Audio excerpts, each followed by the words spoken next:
Hello, Garland Nixon here. And I think we need to discuss Trumpism, the dynamics that created the current iteration of the forever war on Russia, and maybe how that can affect the potential for negotiations. Let's talk.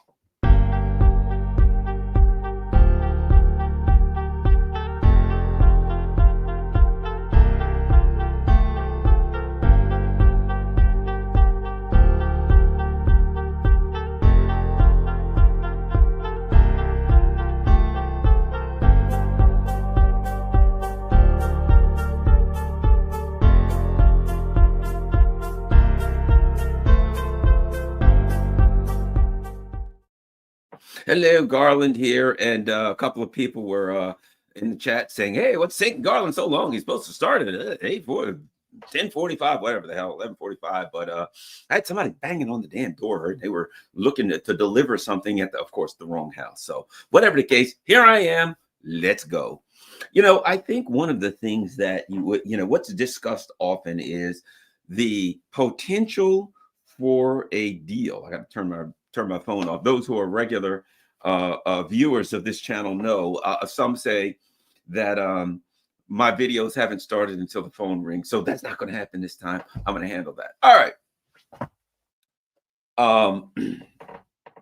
So what we got to talk about, really, to me, is there is the potential for a deal or whatever based on the dynamics of the conflict. That's one way to look at it. Who's winning, who's losing, who wants what and why, right?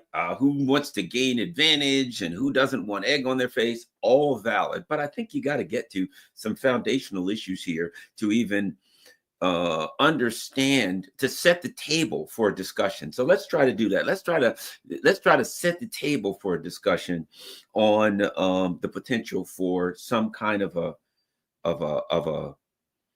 cessation of hostilities, shall we say, right? Because there's two things you can talk about. You can certainly talk about the end of hostilities, right? Finishing it up once and for all, or the cessation of hostilities, which those who feel that they're pressed right now and that they got a lot of stress on them as far as getting a deal, but they don't really want a deal, would like to try to gain an advantage by getting a cessation of hostilities, which would allow them, of course, to rearm and to get ready for more and to set things aside a little bit and maybe get past this Trump thing so they can get right back to war in 4 years, right? Because Trump, obviously, he doesn't want it, and obviously he can't stand Zelensky. He hates Zelensky's guts. That's pretty obvious, and he's not too thrilled with the European ruling elite, all of whom have hated him and tried to do him in. So that's certainly a factor that has to be taken into account. But let's go. I think you have to talk about what I will call the forever war on Russia, and why the Western ruling elite has instituted a forever war on Russia. We could go back further, but we'll start around just after the turn of the century. There was a revolution, the infamous Bolshevik, or infamous, whatever term you want to use, the Bolshevik Revolution.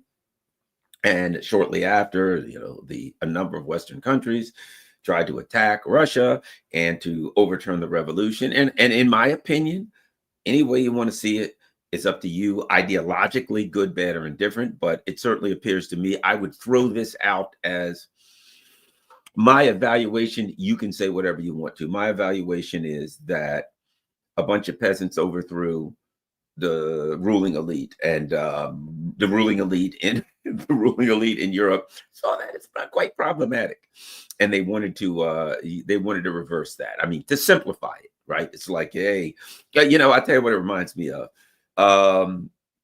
The Haitian Revolution, right? The slaves overthrew the French elite and the French soldiers that were there and the French military that was showing up. They fought them off and beat them. And of course, the people who were using slaves to free labor, as it were, to make a fortune, saw that as problematic for obvious reasons, right? Kind of like the push against unions now, right? We do not want the people who are working, whether paid or unpaid, to have an opportunity to push back the people who own everything, right? Again, take it any way you want to, good, bad, or indifferent. interpret that as you please, as fits your ideology to make you feel better. But that seems pretty straightforward right there. Okay, now that's part A of the issues that the ruling elite in West and West and the West had with Russia. Part B is something even it's more interesting and to me pretty obvious, and that is this: for the same reason, if a person robs a bank, why does a criminal rob a bank? Because banks got a lot of money. You're gonna go there. You could rob a liquor store, and they got a little bit of money in the a drawer you might get, or you can rob a bank because they got lots of money in the safe. Yes, it's it's a much more significant risk, right? High risk, high reward. Easy to knock over a liquor store and get a couple $100 out of the cash register. Maybe if you're really daring, you stick around a little while and you force the guy to go to the safe and maybe you get a few $1,000, right? Or you go into a bank and they got 450,000 in the safe and off you run and boom, you're out of here, right? If things work out your way. High risk, high reward. The people who have the more money is the ones that you want to rob if you're inclined to such criminal activity. If the criminal activity that you're inclined to is going around the world like pirates stealing people's stuff, Africa's really nice, right? Africa had gold and diamonds and all kinds of stuff, right? If anybody thinks that this whole business about racism against Africa was because they just didn't like the black people, and boy, we got to stop that. These black people are inferior. Let me tell you something. If Africa didn't have oil and gold and diamonds and rubber and all that stuff, they would have disregarded them. You notice one thing, that the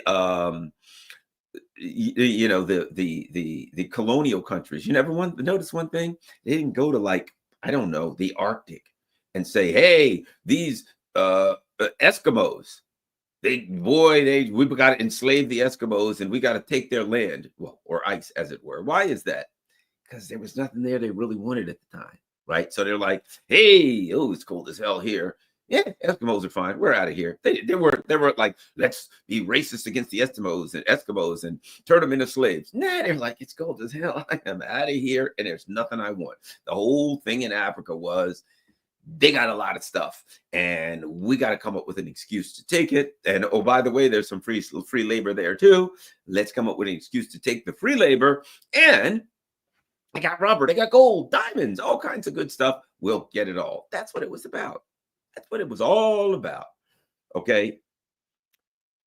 When it comes down to it, my sister is an accountant, and for many, many years, she, no matter what, this in politics, she'd say, Garland, Garland, Garland. It's always about the money, right? And I would think to myself, well, I guess she's an accountant, and through the lens of her perspective, and doing accounting for businesses and corporations, so she was in that end of accounting. I guess it seems like it's all about money. So I kind of discounted what she said. I'm like, it makes sense, but you're an accountant, of course. As they say, a person who only has a hammer thinks that everything's a nail, and a person who's an accountant would think that everything is about money. Well, perhaps in hindsight, I was a bit naive, because basically, here's the point. It wasn't that she was an accountant that caused her, now, in my opinion, I'm not speaking for her, that caused her to see everything through the lens of money. It was that being an accountant and working in corporate America and running corporations, is, she'd be like the COO's chief operating officer because of her she was a bean counter, right?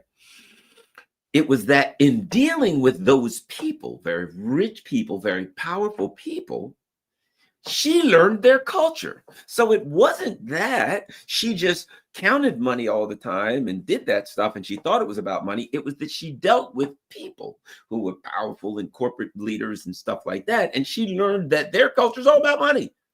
And she came to realize that's all the hell these people care about is money. That's what it's all about. That's what their decisions are based on. That's what their politics are based on. So my point being this, all that to get back to Russia, it's all about money. And in the ultimate, I used to think to myself, why is it that, like, the Russians, in my opinion, are like the official black people, the official Africans of Europe, right? They're like, yes, the Russians are inferior than us. They're mentally and spiritually and everything. They are inferior creatures to us. And they sure happen to have a lot of oil and gas and timber and coal and all the things that we want. But it's not that we really want to take their stuff. It's that they're just inferior and they don't know what to do with it. Gee, where have we heard that from? I know, Africa, right? So basically, anywhere where people got lots of stuff, right? There's a term that was used by the colonialists, and the term was savages. Oh, those people are savages. And they sure got a lot of oil. And what would savages do with oil? You know what I mean? You got to shoot the savages so you get the oil. Not that we really want to shoot the savages to get the oil. It's that we're going to shoot the savages because they're savages. And, coincidentally, there happens to be oil there. What are we going to do? Just lay there and not pump it out of the ground and sell it? Can't let that happen, can we? Right? So bottom line is this. The Russians are today's Africans. They are today's savages, people who are of lesser spiritual, of lesser moral, of lesser genetic stock than the Europeans. And coincidentally, they happen to have a lot of shit that the ruling elite happen to want. And therefore, you got to do what you got to do to take these people out so you can get to whatever it is they got. And the problem you have is if you just say to the population, just think, if Biden and Newland were just like, hey, we're going to overthrow Russia, and American people would be, why? Oh, because they got lots of natural resources and we want to steal them. Then we're going to keep all the money. Oh, by the way, you're not even going to get any of it. We're going to screw you over even worse, but we're going to get filthy rich. Hey, how's that sound, American people? I have a funny feeling the American people would say, yeah, we're not for that.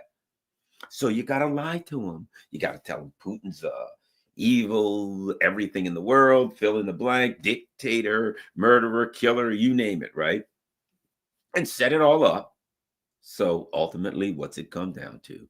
You want their stuff. And they don't want to give it up. And that's the forever war on Russia. The forever war on Russia is not about evil Putin. It's not about Russians who are genetically inferior. That's a lie. That's for the plebes. That's for the working class. So they'll go along with policies that are not in their best interest, that they're not going to get anything out of. In fact, the average American person has everything in common with the average Russian person, but nothing in common with the ruling elite.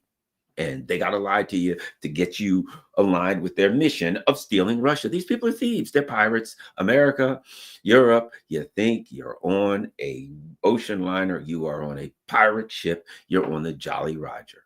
That if I could get anything through to Americans and Europeans, it would be it. You're not on a luxury liner. You just think I was born on a luxury liner because it's just a luxury. Our culture created this. We've got a culture of greatness and goodness and wisdom and smartness and technological advancement and blah, blah, blah. No. You got a culture of thievery.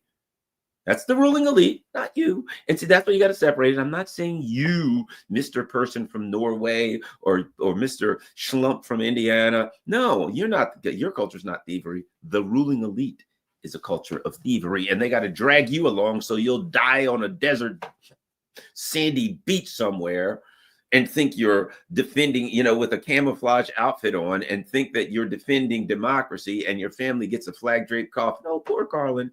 He died defending democracy. And by defending democracy, we mean we were trying to steal the oil in that country. You got mowed down by machine guns. But we're the ruling elite. You don't expect us to go down for that, do you? All right. So there we go. Here's where we are. They just want to steal them, take their stuff. They're knuckle dragging, thieving, pirate apes. That's the ruling elite of the U.S. That's the ruling elite of Europe. I'm sorry, anybody who doesn't like it, who wants to make it more complicated than it is, but it ain't no more complicated than that. They're knuckle dragging, thieves, liars, criminals, pirates, scallywags, and cutthroats. That's what these people are. I just got to leave it at that. Don't hate the messenger. It is what it is. Now, so there we have the forever war on Europe, on Russia. Number one, this should be obvious. It ain't about European security. They're like, yes, we must protect Russia. Europe from the evil Russian hordes who, for God's sake, if we don't stop Putin now, he's gonna finish with Ukraine and it's off to Poland in the Balkans, and he won't stop till he gets to the English Channel, and then he'll bomb, and then he'll cross and take Ireland, for God's sake. We can't let him take Ireland. You know what I'm saying? I mean, come on. Got to protect. It's all about protecting Ireland. No, they know better. Those are lies for you. Those are all lies for you. It's all about taking this, two things. Taking Russia's forever war, just breaking down the two things.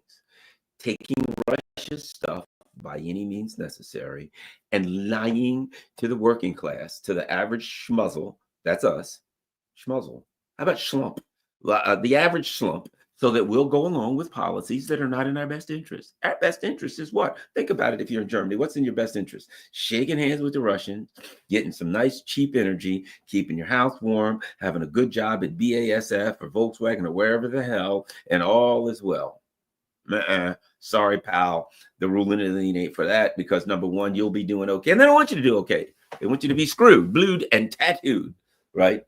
So bottom line is, that's where we are. Lots of lies and misleading statements and propaganda to get you to go along with what they want. That's the forever war on Russia.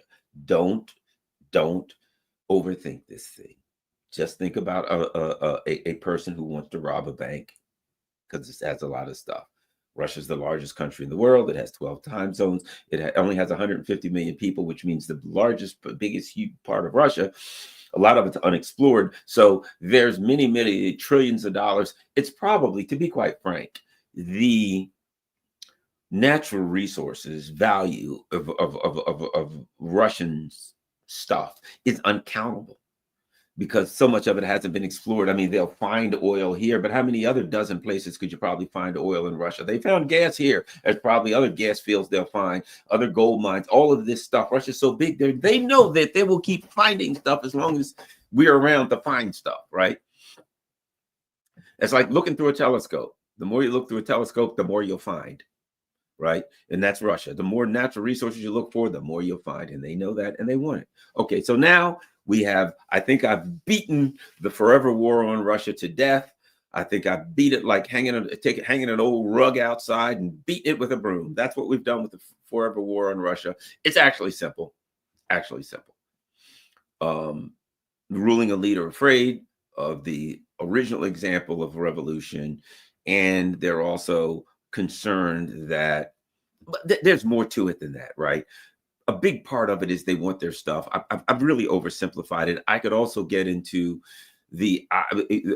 I could spider web out from that, right? I could go out from that, in that if you control that amount of natural resources, you could then control the markets. If you control Russia's oil and the US's oil, you can control the market, the oil market worldwide. You could raise and lower the price at will. You could stop pumping, you could pump more at will. Same with gas, same with these other natural resources. So to control Russia, right, is not just to sell their natural resources. If you understand the ruling elite, you got to understand something about them. To them, controlling natural resources is certainly about access to those natural resources so they can produce things at a reduced price and things like that, number one. But number two, controlling natural resources, probably even more important to them, is about power. If I control the lifeblood of industry, energy, then I can do anything I want to any country. Everybody has to listen to me, because I'll just say, well, you ain't going to get any oil or gas. And I can control other countries. I can say to the other countries that are pumping oil and gas, Saudi Arabia, you better do what I say. Saudi Arabia says no. You say, well, then I'm going to start double pumping oil and drive the price down. And you're going to go, your life's going to go to hell. And I'll do it for 6 months because I can afford it. It's monopoly capitalism. It's monopoly corporatism, all the words you want to use, corporatism, capitalism, any isms that you want. It's a monopolizing things, right? I can have the natural resources to access, but I can also use the control of those natural resources, or the domination of that natural resources, for hegemonic domination of the world. Economically, you can't do anything that I don't want you to do, or I can punish you severely. It's an authoritarian way of thinking of natural resources, right? I can use them as a weapon. And look at the U.S. using its monetary domination as a weapon, and you understand that they will use to the ruling elite. The ruling elite are like a Jackie Chan movie, right? If you ever watch a Jackie Chan movie, what does he do? If you take martial arts, in martial arts and self-defense, they'll teach you everything is a weapon. Anything you can get your hands on. I can wrap something around that I can grab something and hit you with. I can sharpen something and cut you with. Anything I need you to do to defend myself, right? The Jackie Chan movie, you watch him. He runs in a room, a guy's chasing him. There's a pool table. He takes the pool balls and throws them out. He takes the stick, swings at him, beats him with that, tries to jab him in the eye with it, right? Oh, there's something on the wall. He takes the picture, he hits him. He tries to cut him with the glass. Anything he can use as a weapon. That is self-defense, right? That's a kind of a foundational philosophy of self-defense. Anything's a weapon when you're defending yourself, right? Any port in a storm. Well, that's the way the ruling elite think, is anything I can get. Well, I've got economic domination. How can I use that as a weapon? Political domination. How can I use that as a weapon? And think of the whole woke business, right? Hey, we're standing up for fill in the blank. Minorities, trans people, whatever, right? And some people argue about that. Well, are they really? Are they not? Are they? Is it a bunch of foolishness? I'm tired of watching this movie or that movie because it's too woke. Understanding something. These people see everything as a weapon. And since they see everything as a weapon, the virtue signaling of that says, I'm standing up for the little guy, whatever that may be, the minorities, they got to invent minorities. When they don't have minorities, they invent them. Hey, that guy's a BIPOC. I'll never forget that. And I'm like, the BIPOC? What the hell is a BIPOC? Kind of sounds pejorative. Is that an insult? Hey, Garland, you're stinking BIPOC. I'm like, should I be offended? I'm not. Of course, I study Zen, so I don't get offended. But if I were a regular guy, I'd have to look it up. I'd be like, hey, you called me a BIPOC. And they'd be like, yeah. And you got a problem with that? Hold on here. Let me get my phone out. BIPOC, black or indigenous person of color. I guess I don't really like it, but what the hell? All right. Never mind. Hand me my beer, right? You got to come up with reasons. So the bottom line is, so all I'm saying is this, that the ruling elite are like Jackie Chan. They use any and everything they can for a weapon. And they see everything as a potential weapon. So the domination of Russia's natural resources will serve multiple purposes. One of them being it can be weaponized. The geographical location of Russia can be weaponized. All of this stuff can be weaponized, except the Russian people. They'll probably have to genocide them, because that's what you do when you overtake a country to take over their stuff, because the people in that country generally feel, accurately so, that they have a right to the profits from whatever natural resources are in their country. Of course, the Russians, being tough hombres, as Trump would say, are the type to say, no, you ain't stealing our stuff and we're going to fight you for it. And most likely they win, right? That's the problem you got with the Russians.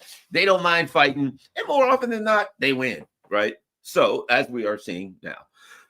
So let us continue. So there we have it. I think I went from over the simplification of they want natural resources to made it a little more complicated. Yeah, because they can both use them for themselves and weaponize them.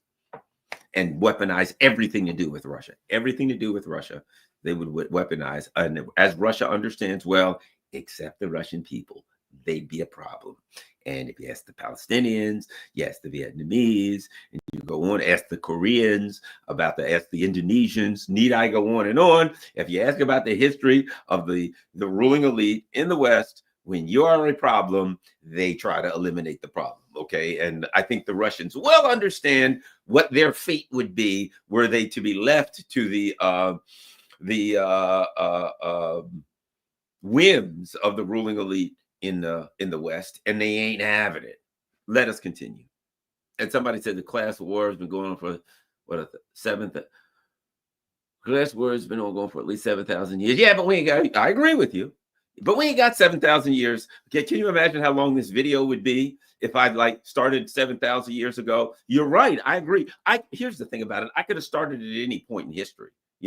Hey, let me tell you something. There were these bacteria, and they were called anaerobic bacteria because they don't need oxygen.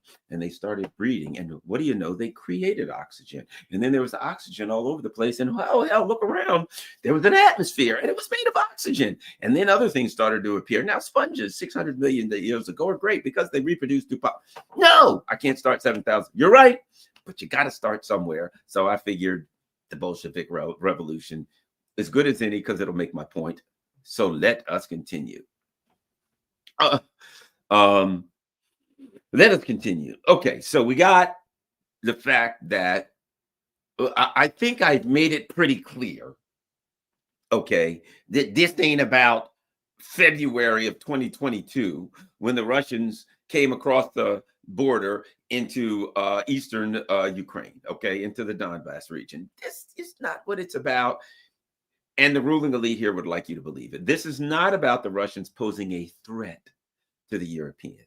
We have since learned what happened. Who poses a threat to the Europeans? Well, let's see. Let us see. And going along with the U.S. policies, the political stability of Europe was shaken to the point where it is extremely politically unstable. Now, think about this. Now, the U.S. is supporting the Europeans, protecting the Europeans, and creating a security blanket for the security infrastructure. They're helping the Europeans in every way they can. And what has been the results of it? Let's see. The Europeans are friggin' broke. Europe is crawling with immigrants from all over the place, from wars and destabilization efforts of the ruling elite in Africa and the Middle East and every damn where else, right? And including Eastern Europe, right? So Europe's crawling with immigrants from the ruling elites destabilization acts. Don't get mad at the immigrants. The U.S. and their ruling elite destabilized these countries. Remember how it started in Europe? A bunch of Syrians showing up. Actually, you could go back to Algeria. Why? I wonder why there's so many Algerians and Moroccans and people like that in France. How did that happen? But whatever the case may be, even look at Ukraine. All of these Ukrainian refugees, where'd they come from? What happened with the EU, the European Union? Hey, we're going to make things better. And here's what, you know, what's going to happen. Western Europe was wealthier than Eastern Europe. And as soon as the EU said, hey, you can travel all over Europe with any way you want to without having to, using passports or any of this, just travel wherever you want to. People from the poorer countries migrated to the Western countries. To the wealthier countries. It ain't going to happen the other way around. And they got cheaper labor. Gee, your jobs and the price of labor decreased, which hurts the working class. The price of labor decreased, which helps the capitalist class, the ownership class, the wealthy class, the financing class, the fire people, right? Finance, insurance, and real estate. They made a fortune, and you get screwed. And of course, what do you know? The first dirty war in Syria, and 2 million Syrians show up, and then they take out Libya, which is the gateway to Africa. And what do you know? Africans are coming through Libya like crazy, showing up. And so bottom line is, people get mad at the immigrants, but it had nothing to do with the immigrants. This was naturally what's going to happen if the European ruling elite go destabilizing half the damn world where there's poor people and blowing their countries to hell. They're going to end up coming back home to you, and then you're told to be mad at the immigrants, not the ruling elite whose policies created this problem and who are benefiting from cheaper labor. So, bottom line, that's what we got in Europe. That's what we got on the European continent. That's the mentality of the ruling elite in Europe and the US. And meanwhile, Europe is getting poor, it's getting unstable, it's getting broken, it's getting torn to hell, loaded with refugees from all directions. It's an absolute mess. And the US attacked the Nord Stream pipeline, and the unfortunately for the European people and working class, they haven't fully grasped what's going on, but the U.S. attacked them, right? Attacked, and might I add, that's the energy infrastructure for all of Europe, because Germany, a lot of people don't know this, Germany was getting gas so cheap. They were getting Russian gas so cheap that they could mark it up and sell it to other parts of Europe and make money off of it. Think about it. Germany's getting getting it so cheap that they're marking it up. And when they mark it up and sell it to France and Italy and wherever else, France and Italy are still getting a good deal. Everybody won, except the ruling elite. Notice Trump said something recently to Europe. He's like, all right, first of all, you're going to have to put more money in military. In other words, screw your working class some more. Number two, you're going to have to buy more gas and more energy from us. In other words, you don't want to buy that cheap stuff from the Russians, because we won't control you. and we won't get rich off of your carcass. They're feeding that the ruling elite in the US are feeding off the carcass of a dying Europe. That's all they're doing. They're like buzzards. They're feeding off the carcass. And Trump's going to be like, let me tell you about Trump. Nothing malicious here. Trump's like this. If you sons of bitches are stupid enough to let me take your money, yeah, I'm going to take it. I mean, if you're that stupid, you might have heard the old P.T. Barnum quote, who he said, it's a crime against God and nature to allow a sucker to keep his money. In other words, if you're a sucker, somebody's going to get your money. You're a mark. You're a sucker. Somebody's going to take your money. It might as well be me. I mean, I might as well. I'm going to stand in line. You're a sucker. If I don't take your money, the next guy's going to get it. You ain't going to keep in your money. Suckers don't keep their money. So I'm going to go say, look, I got to fight this guy. There's a sucker sitting there who's got his money and wants to give it away. I got to fight this guy to see who gets to the sucker first to get their money. Europe's the sucker. That's what they are. And Trump's like, wait a minute. Hold on. Time out. You mean to tell me that we can attack these people, impoverish them, relocate their industry here, blow up their pipeline, humiliate and degrade their leaders of their countries. We can just decimate their culture. And they would think that we're our allies? Really? Hey, let's do some more of that. You ain't gonna find a sucker like that often. And when you do, you gotta squeeze it, every last drop out of them. That's all Trump's gonna do. I ain't mad at Trump. I ain't mad at Trump for this reason. He's kind of right. If the Europeans are gonna fly blue and yellow flags, yay, we support Ukraine. And we're blowing up their infrastructure and they know it. Right, and their ruling elites conspiring against them. Come on, and Macron, really? Germany? You think Schultz? Italy? You think Maloney, Keir Starmer, Macron? You think they're your representatives? Bad news. They're Washington, D.C.'s representatives against you. And I think Trump and his people's position are, man, if you're that stupid, come on, don't blame me. Don't blame me. If I can send you an email and the email says, congratulations, you've won a Nigerian lottery. And therefore, all you got to do is send me your bank information and I'll transfer money into it. I won't take any out. I'll transfer it to it. And if you send me your bank information, you don't need that money. That's my money. You don't need it. You need it. Just somebody else needs to have it. You're not responsible for it. You're giving it away sooner or later. I think that's where Trump is. And in a way, I don't hate him for it. I love the European people, nothing but love for the European people. But I'm telling you, that's the way the world works. And if you're a sucker, you're gonna get taken. And so now, if the European people should happen to wake up one day and say, I think we're being had. Hey, Macron, you're not in charge anymore, you thieving bastard. Perhaps when we found out you worked for the Rothschild Bank, that should have been a hit, but apparently not, right? Apparently because they had to stop Le Pen because she's a fascist. She'd never conspire with a bunch of guys who are goose stepping around with a bunch of Hitler tattoos in Ukraine. No.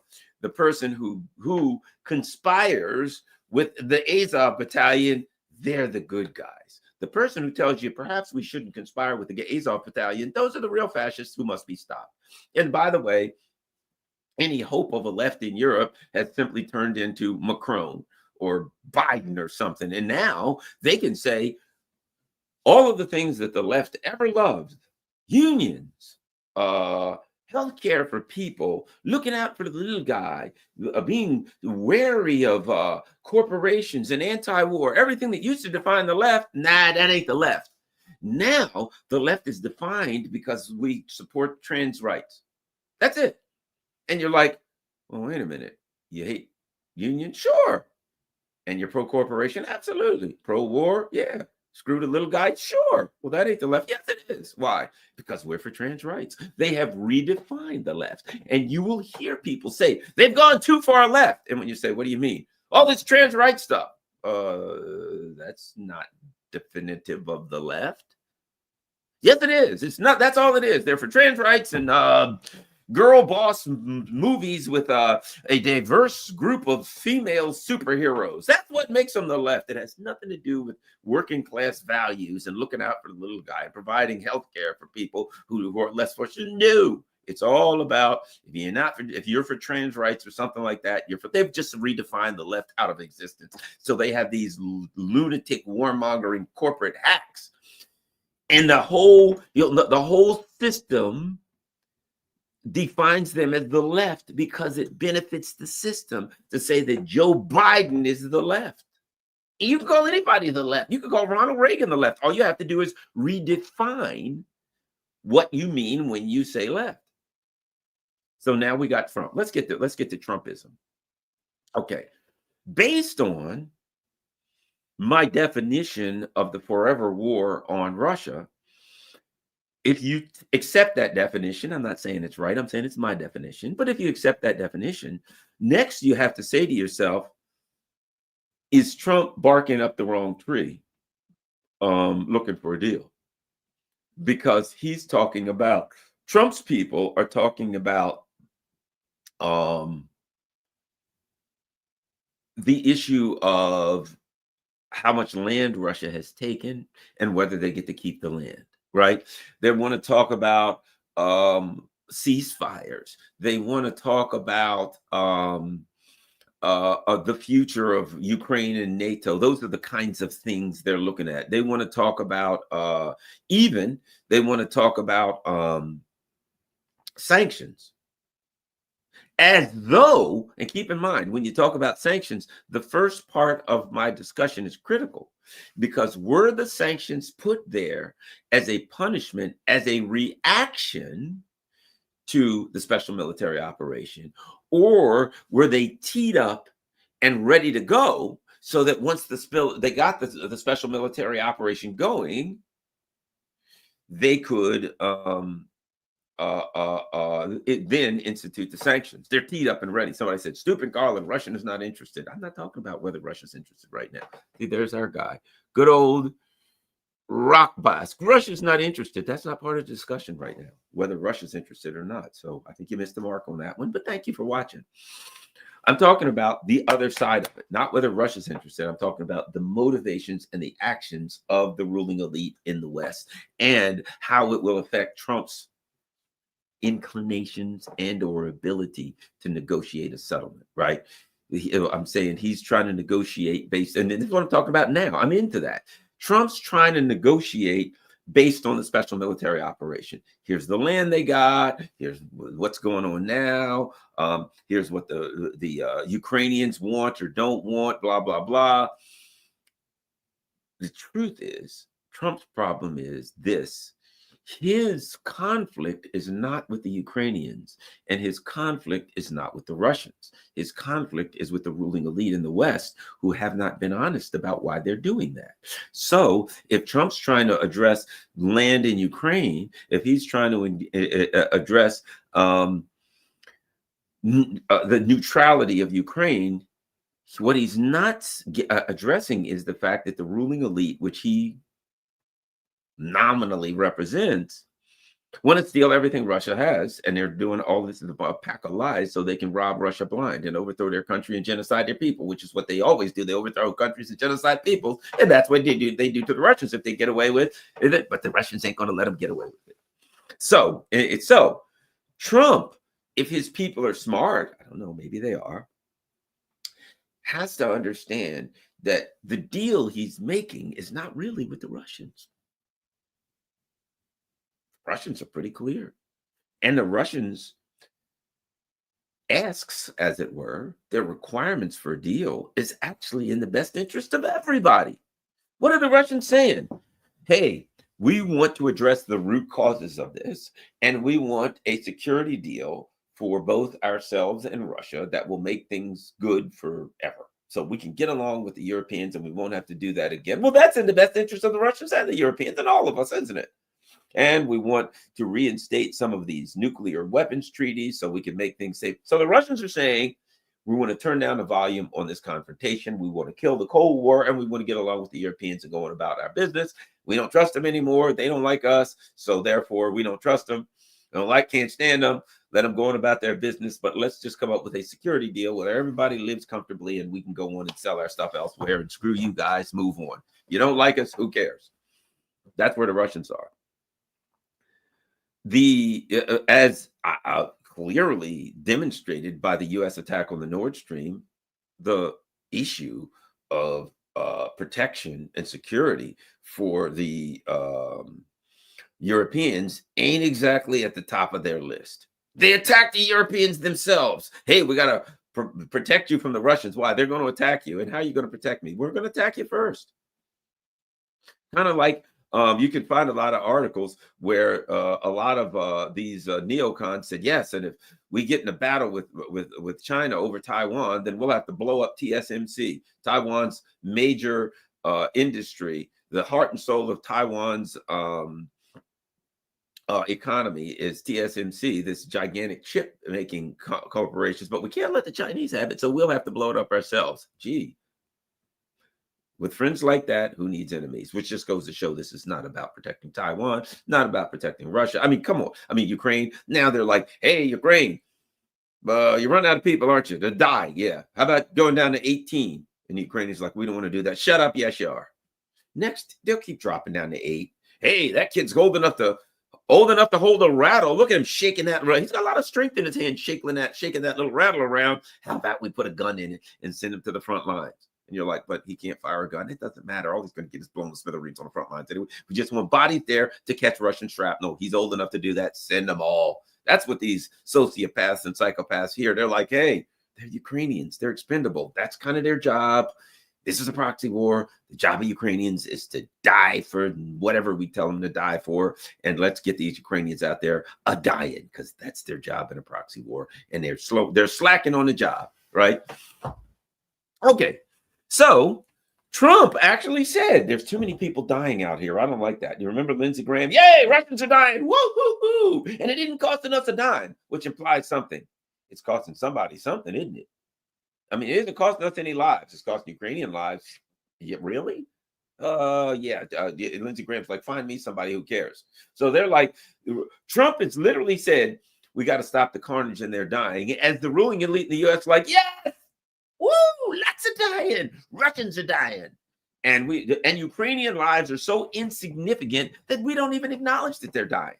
Think about it. They celebrate that the Russians are dying, and they don't even acknowledge that Ukrainians are dying, because realistically, sadly, to the ruling elite, the Ukrainians' life is worth far less than the Russians, because at least the Russians present an enemy and they want to kill the enemy so they can take their stuff. This is, yeah, Russians are dying. Think about it. They're effectively like they're saying about the Palestinians or anybody else who has stuff they want to take. Why are they happy that the Russians are dying? Because they want to genocide all the Russians eventually so they can take their stuff, because that's settler colonialism. The Russians are dying. You ever see that? Yes, this is great. Russians are dying and it's not costing us much. And you're to yourself, why would anybody be celebrating human beings dying? Just look at Gaza and you will understand. Just look at the history here. Just look at the Australia, on and on and on. They go to your country, they kill everybody, they celebrate, yay, Australians or Aborigines are dying so we can get all of this stuff. Hooray! Russians, they're dying, yay, we got to kill all the Russians understand that when you celebrate the death of my people, that means you want to kill us all. So the Russians that ain't never going to happen. They'll nuke you first, because they know what the hell, you're going to kill them all if you ever get a chance. They know that. So ultimately, they know that if it comes down to it, they'll snuff you out, because they're like, well, if there's too many of you and it looks like we can't stop you, then we ain't going by ourselves, pal. We ain't going. Remember what Malcolm X said? He said, be nice to everybody, be kind and friendly and be honest and hardworking. But if somebody puts their hand on you, put them in the cemetery, right? You touch me, ain't no turning the other cheek, right? There's the Russians. Hey, we want to be nice. We want to be friendly. We don't want any trouble. But if you put your hand on us, you're done. All right. So we continue. We must continue.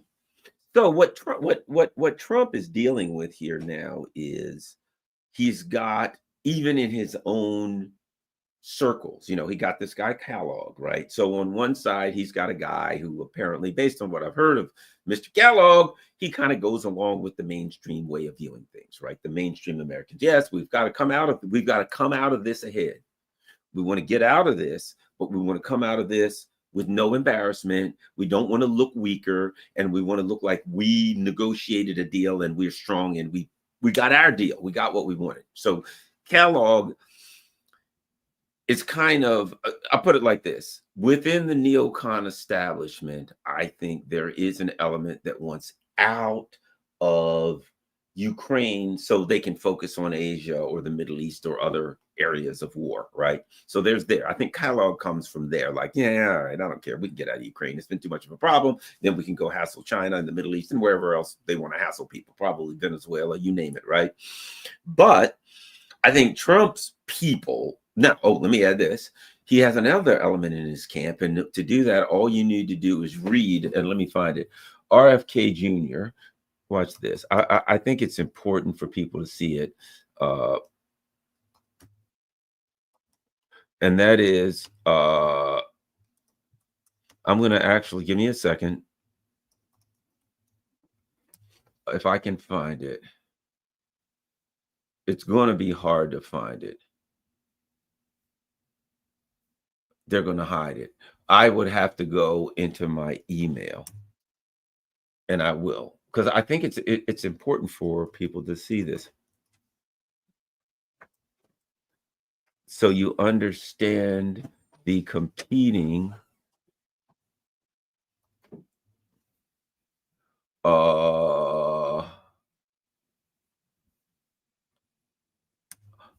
I don't know if I'll find it.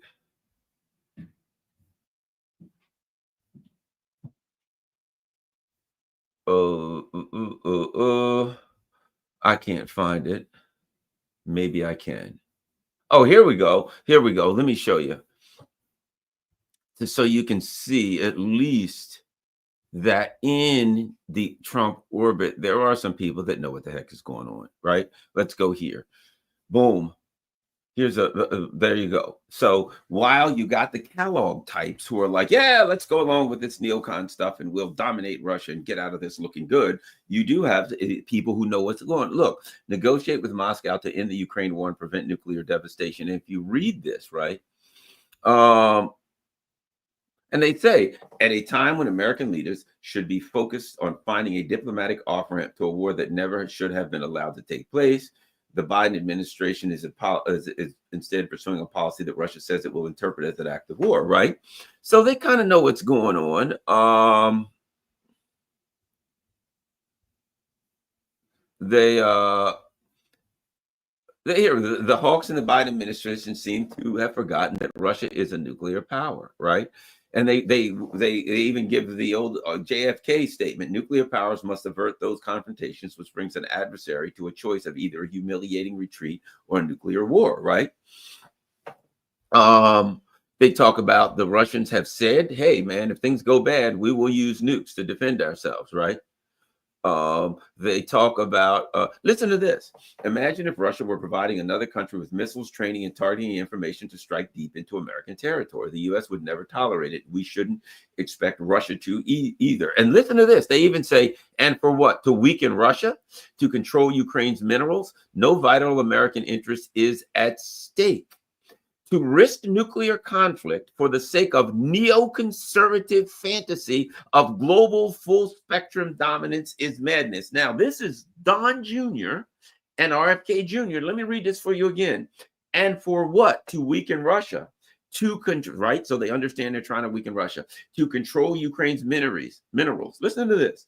No vital American interest is at stake. To risk nuclear conflict for the sake of neoconservative fantasy of global full spectrum dominance is madness. That's why it was important. So in the Trump camp, there are people that know what the hell's going on. Do not be misled. Yes, you got Kellogg, but you have people that are close to Trump, his own son, who know what time it is. And they're like, look, man, they may not know everything, but they know enough to know that this is not in our best interest and we need to get the hell out.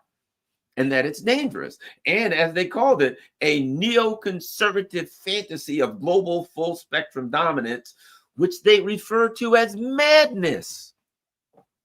Come on.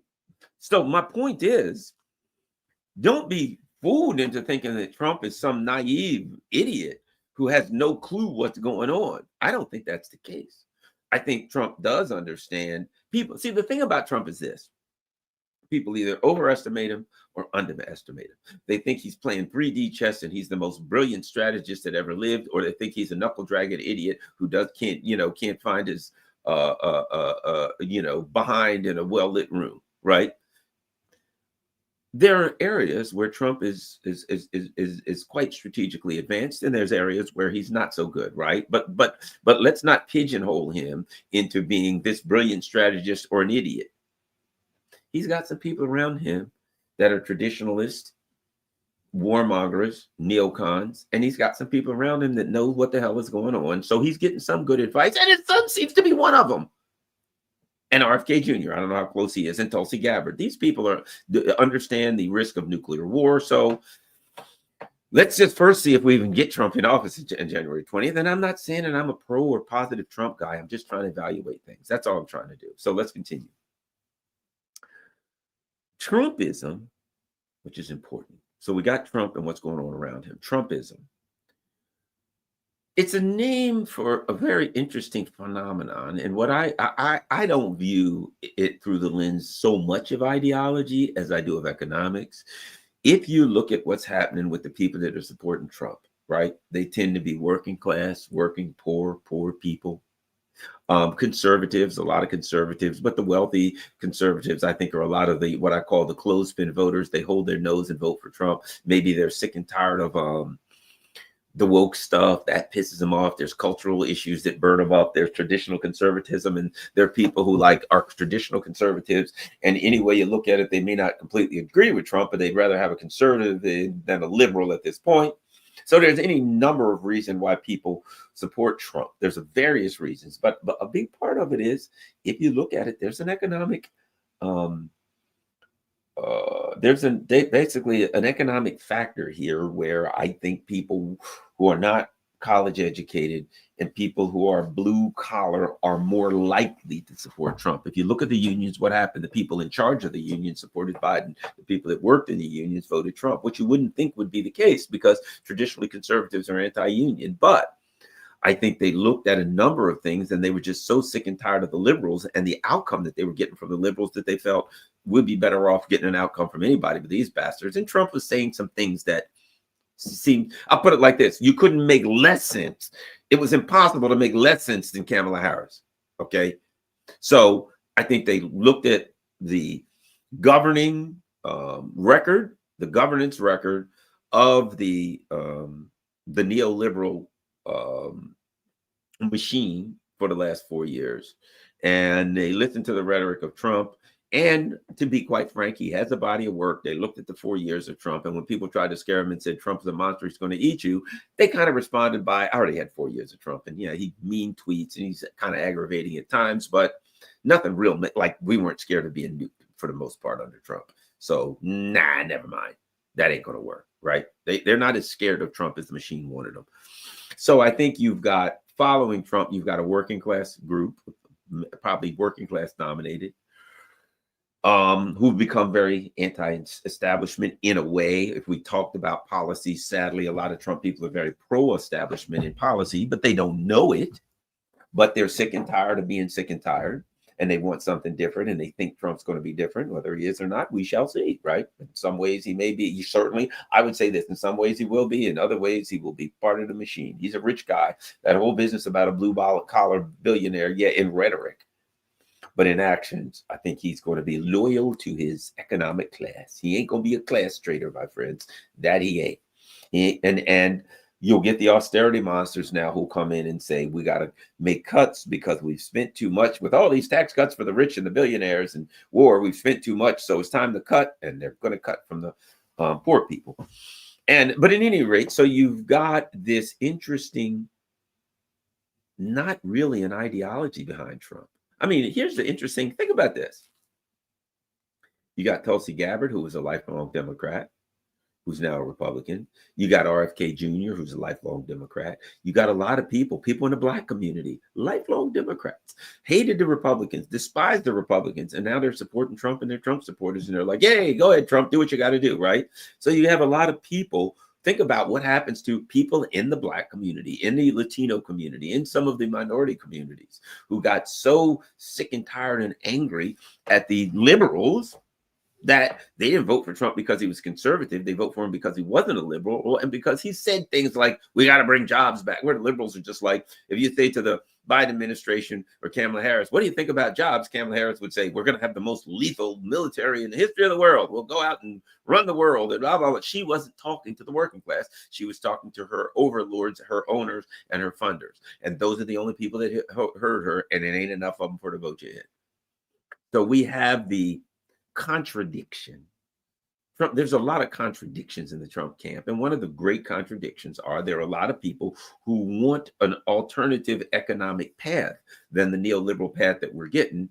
And I don't think Trump's going to give them an alternative economic path in a way. There's some things that he wants to do different. Some things, not enough, in my opinion, to change the course of history, economic history, that is manifesting itself currently in the world. And let's face it, things change. As they say, the more things change, the more things stay the same. But the first part of that is things are changing. Russia, China, these other countries are advancing technologically. And we're just pushing trans rights or something. You know what I mean? I mean, their priorities are economic growth.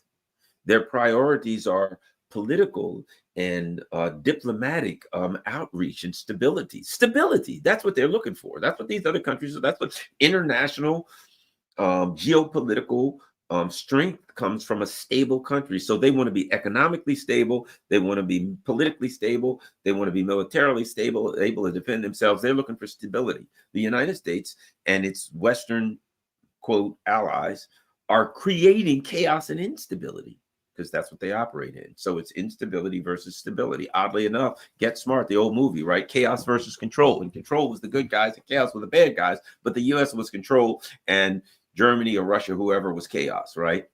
Well, you know, look, they got it backwards. We're the agents of chaos around here. So I think that what you have now is Trumpism, right? Because think about this. It's important because these are the driving political forces behind Trump. The driving political forces behind Trump desperately want stability. They're saying to Trump, our country's unstable, our culture is unstable, everything's unstable. Trump, this is what they're really asking for: stability, economic stability, military stability. What's with all of these wars? In some of these wars, they want stability. That's what humans want, right? And so they're looking for Trump for stability. Now, here's the issue of Trumpism.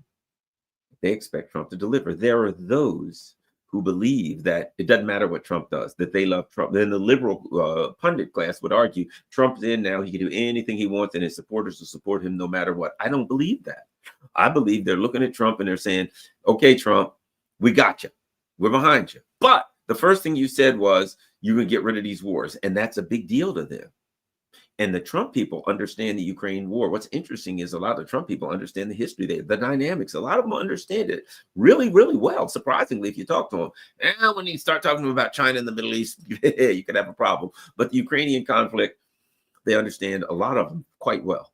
And the thing about it is this: Trump isn't just trying to get a deal, which I think he does want a deal, and I think he hates Zelensky, and I think he hates the ruling elite in Europe, and he ain't so thrilled about a lot of them here because they tried to screw him and he wants some revenge. So clearly, he don't want the burden of dealing with the Ukrainians.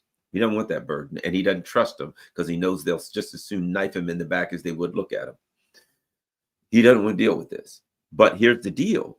For those who say, he probably won't get a deal, he'll just turn up the volume and keep doing it. Here's the problem. I don't believe the Trump people will support Trump in the way that the liberals think they will. That Trump has made some promises to them, and they expect him to deliver on something. Keep in mind something. Biden was there for 4 years. What did he deliver on? He was really 8 years with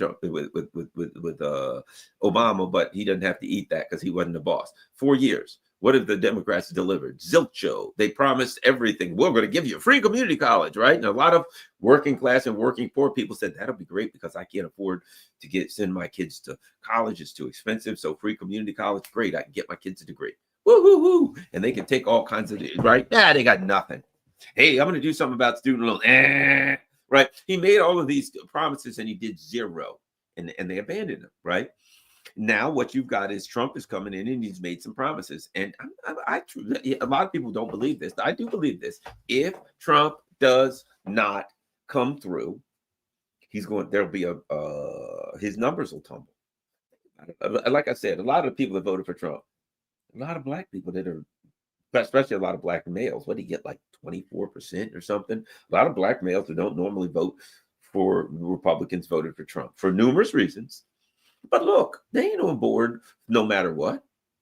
Trump promised certain things, and they're like, okay, I want that.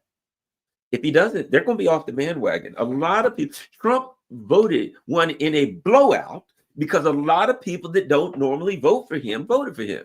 If he's not delivering, those people will be the first ones off the Trump train. First ones off. Yeah, there's people that will support him no matter what, but he has a huge coalition.